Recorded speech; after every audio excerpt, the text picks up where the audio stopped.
We are now going to start a series on prayer. First, I'm going to give you an introduction, and there's going to be a series of videos, 4 steps of prayer.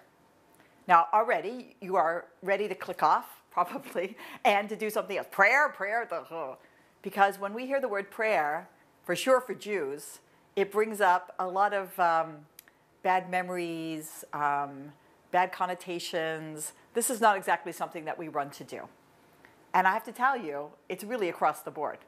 Whether I talk to people who are from this stream of Judaism or that stream of Judaism or this level of observance or that level of observance, almost across the board, Jews have a hard time with prayer. Why? Well, I've asked this question around the world, and people often say very similar things. It's boring. It's repetitive. I don't understand what they're talking about, whether it's the language because it's Hebrew, or it's the way it's translated and it's very foreign and distant to them. I hear it again and again and again. Men, women, observant, not observant. This is not good. What is prayer? Well, when I was growing up, prayer was Simon Says. What do I mean? Well, my goal when I went to the synagogue that we belonged to, which we only went to twice a year, unless there was a bar mitzvah. So my goal was not to be sitting when they're standing and not to be standing when they're sitting. That's not prayer.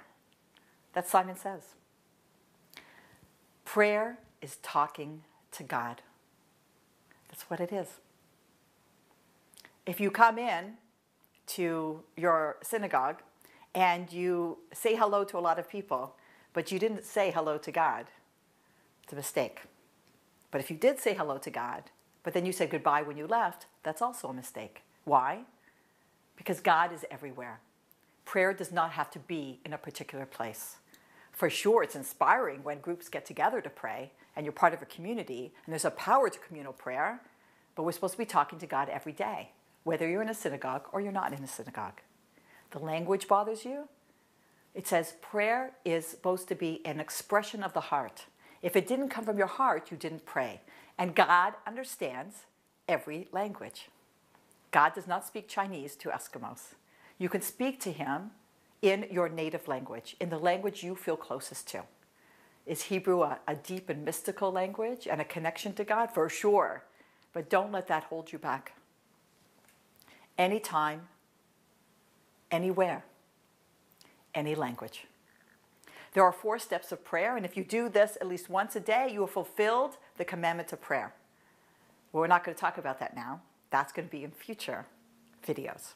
So stay tuned, and we're going to connect you in the deepest way to your Creator, step by step. I'm Lori, Almost Live.